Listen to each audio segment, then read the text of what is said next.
much for having me. I'm so honored to be here.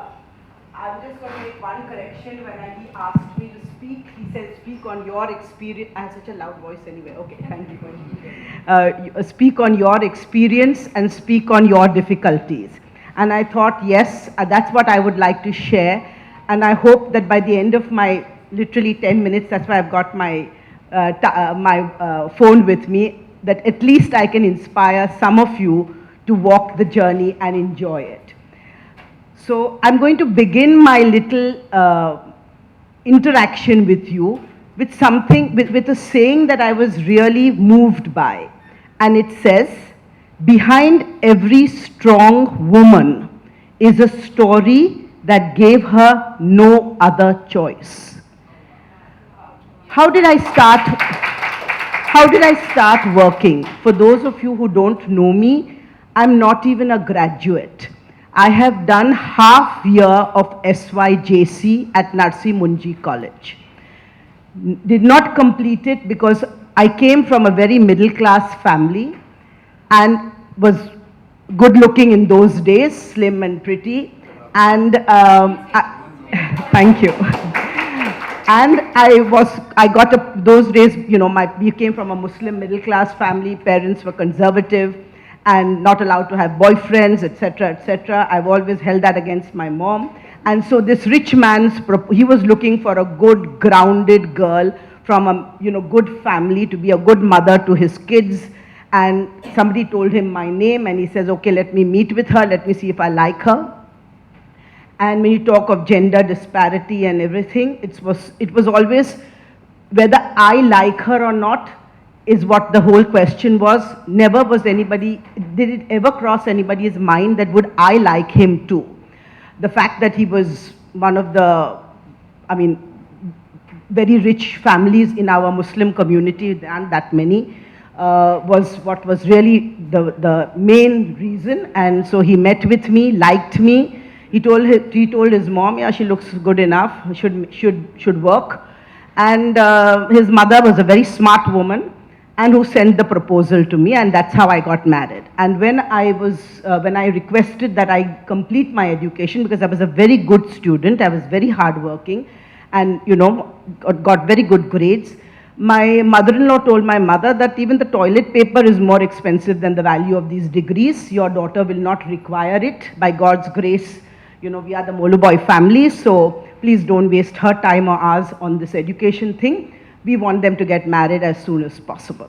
So there went my education. My mother sold all my books to the kabdi wala. When I came home one day, she says, you know, Are, we got a lot of money here for those books. I said, what do you mean? And she says, yeah, I just sold it all. What do you need it for? You're marrying Adil Moloobhoya, you shouldn't be needing any of this. And that was the end of my education. I got married, I had 2 kids. And then, as luck would have it, my husband developed a health problem. And my kids were what, 4 and 8, 6, they were 2 years apart, so 4 and 6. And the doctor said that, you know, he can't continue working, he needs to take a break, otherwise his pressure was so high that he would get a stroke of paralysis, and that would be the end. And the same thing had happened to his father. My father-in-law, who lived with me, because his parents, my husband's parents had separated, so he lived with me, and I had looked after him. So I knew what it was to take care of a paralyzed person. And I thought to myself, my God, I can't be doing this all over again with, you know, happening to my father-in-law and then to my husband.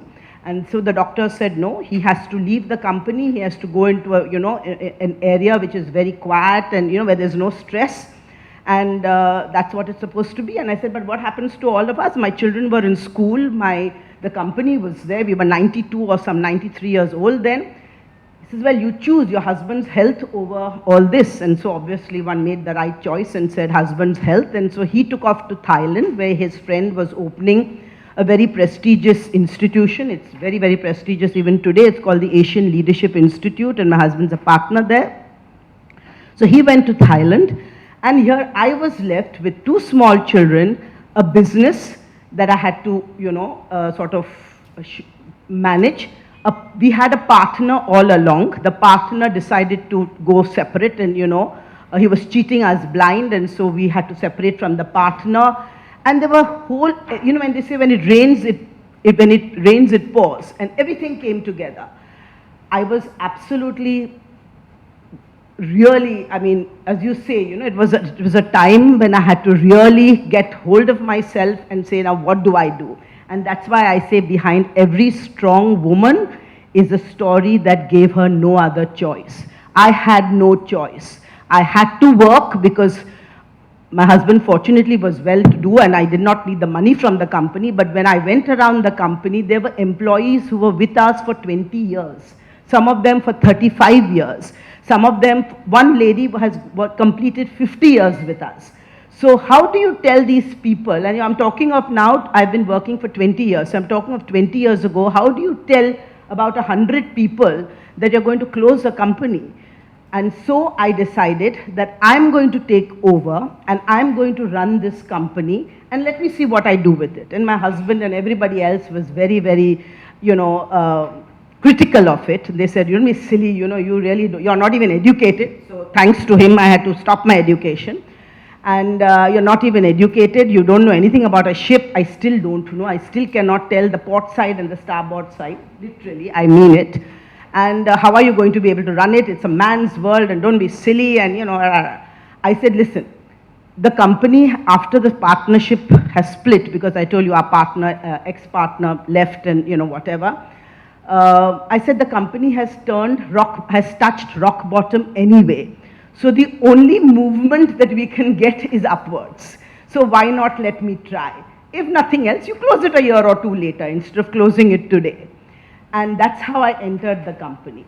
So for all of you who have been told by their husbands and mother-in-laws and others that, you're not competent and you're not capable, remember me when this happens. And remember that unlike most of the audience today, I am less educated than all of you.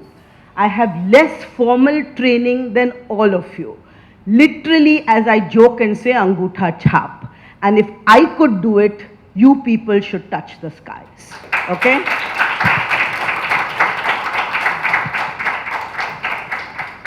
The next thing that changed my life, another saying, and I'm sharing it again with you, is if people are doubting how far you can go so far that you can't hear them anymore. This is a saying by Michelle Ruiz, and I'm going to repeat it for you. If people are doubting how far you can go so far that you can't hear them anymore. This is to all my detractors when I joined the company. I have a habit of wearing matching clothes, matching jewelry and whatever. That's something that I personally like. And when I started working, I had all the men in the industry turn around and say, oh God, now she's come all matching, like stepped out of a saloon. Oh, क्यों kitty party BT में नहीं जाती है, हमारा क्यों sir खाने को इधर आ जाती है? I literally would hear comments like this.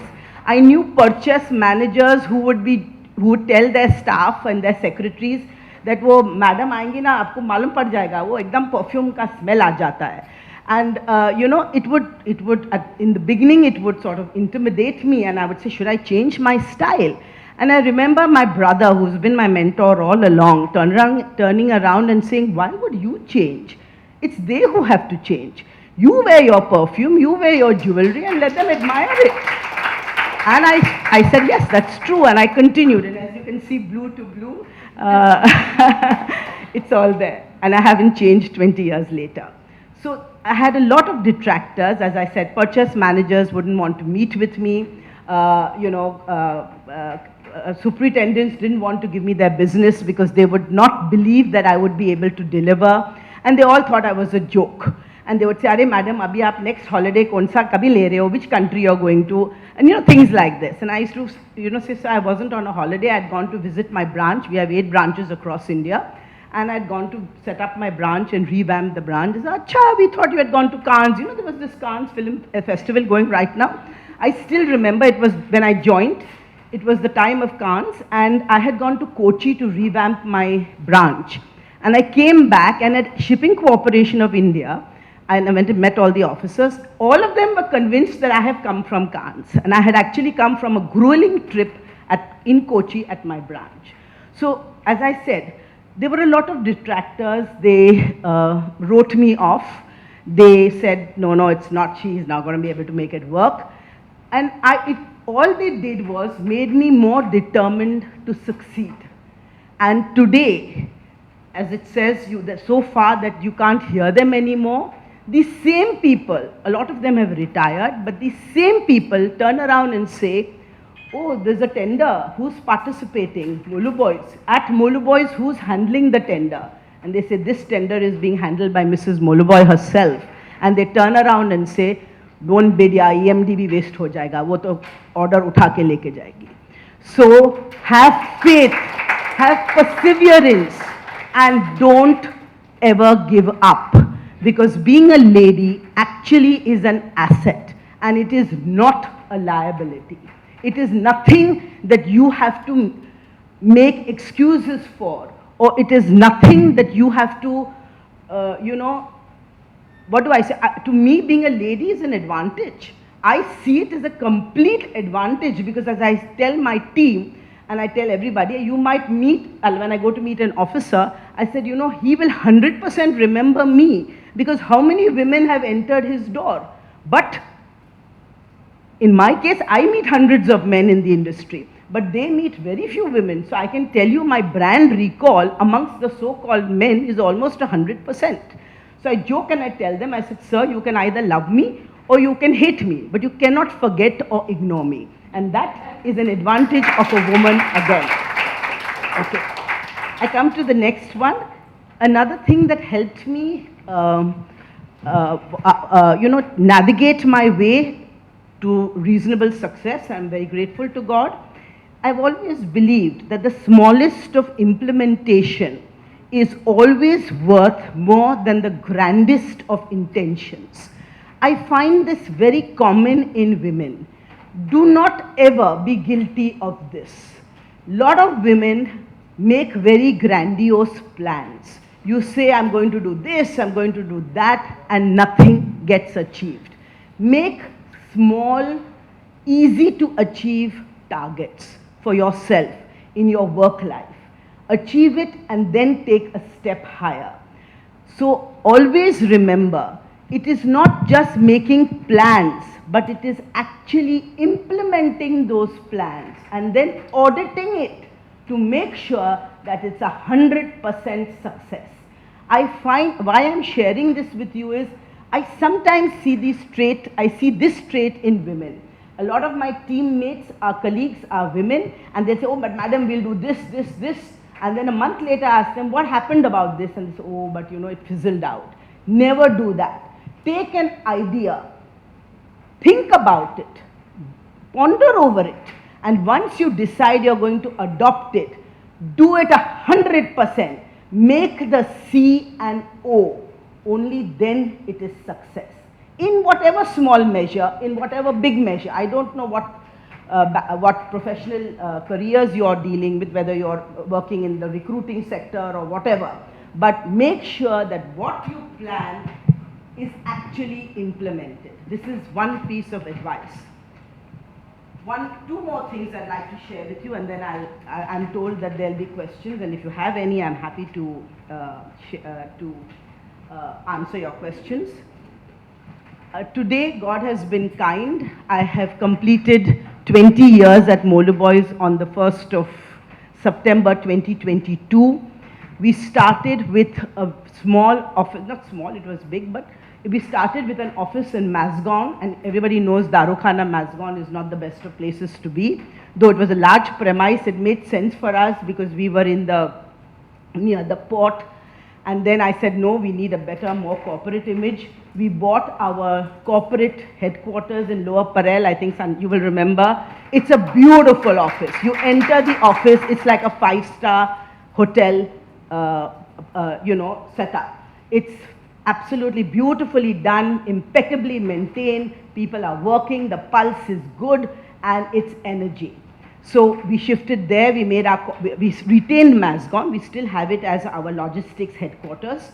We then moved to Marathon, as I said, Marathon FutureX in Lower Parel, swanky office, 7,000 to 8,000 square feet. And then I said, okay, we grew even further, And then I needed a service headquarters where we could have service, because we do life saving, we do electronics, we do training. It's not 1,000 students, we've done 10,000 and more students. So I needed another headquarters, so we actually bought the land, demolished the structure, and built an entire building, because it had to be suiting to my needs with the Lifra station having the height, etc. Built an entire 6-story building called, and it's beautiful. Anybody passing by Turbe, please look. When you're going on that flyover, you will see that big, ugly, you'll see the big anchor offshore hoarding, and next to that is a very elegant, well-designed Moloobhoya name and logo. And our office is just behind the Ibis at Turbe. So we built a whole 6-story building. And so it's been a long journey, 20 years, but we have grown and grown and grown. And now I'm ready to buy another office space to make it into the state-of-the-art lifeboat center. So life has been, God has been kind, life has been a struggle, but in the end, it's been worth it. And today, as I look back, I tell myself this every time, which is one of the reasons why I wanted to come today to speak, and thank you for inviting me. And it says that kindness is loaning someone your strength instead of reminding them of their weakness. Today, God has helped me be slightly successful. I mean, I'm reading, I've just come back from a 5-day holiday because I hadn't had a holiday in 2.5 years because of COVID.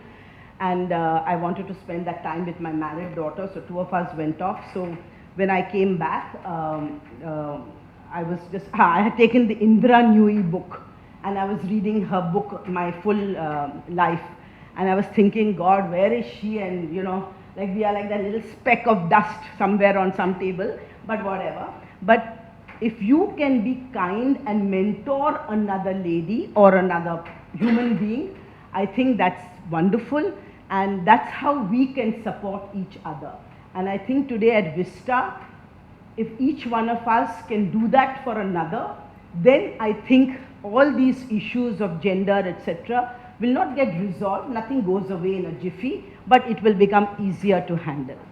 And before I end, I just want to say, and this is what I firmly believe in, is in a society that has you counting money, pounds, calories, and steps, be a rebel and count your blessings instead.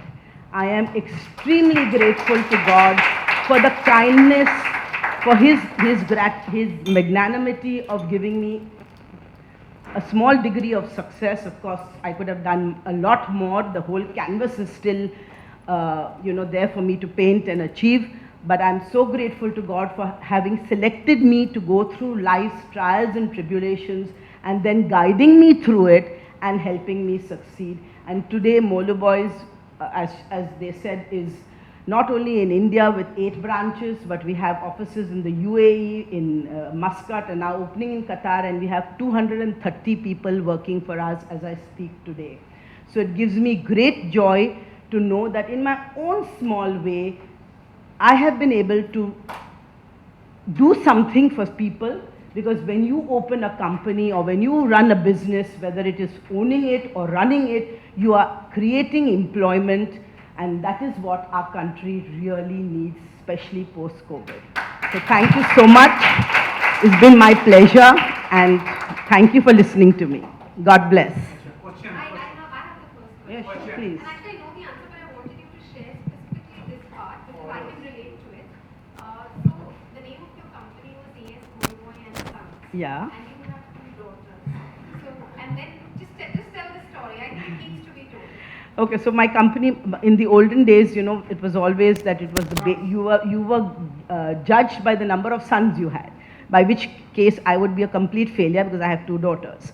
And so my grandfather-in-law, when he started the company in 1905, had 3 sons, and he was very proud of all 3 of them. And he says, I'm going to open this company called A.S. Moloobhoya and Sons. And that's why it was called Sons. And then we had a family separation, etc., etc. And A.S. Moloobhoya and Sons fell to my husband and to me. I mean, it's my husband primarily. He owns the company. And then because of my husband's illness, I took it over and I started running it. And then I wanted my children to work with me. I didn't want them to be kitty party and, just fancy people going from here to there with no direction in life. So I said, you have to work with me, and that's a must. So they started working with me and they really enjoyed it. And then they turned around and said, Mom, what is this? What is it? AS Moloobhoya and Sons. Where are the sons? I can only see 2 daughters, so you need to change it. And I said, don't be silly now. What's in a name? I said, because if you change your name, you have to go through so many compliances, because you have to write to the company secretary and this and that. I said, just forget it. I'm not doing it. He said, well, it's your choice, because if you are not changing the name, we are not coming to office. So I had no option. I had to change it, and I changed it. We were a partnership firm then, and we changed to a private limited company and called it AS Moloobhoya Private Limited. So the sons dropped. Any other questions? Ma'am, do you have any policy in your company to promote more employment to women? I'll tell you what I personally believe in, which may be a little different to what maybe everybody in the room believes in. I have always gone on merit. It never bothers me whether it is a man or a woman. In fact, sometimes my husband says, God, you've become so, so male oriented, or whatever you want to use, I don't know what word he uses, but just so gender neutral.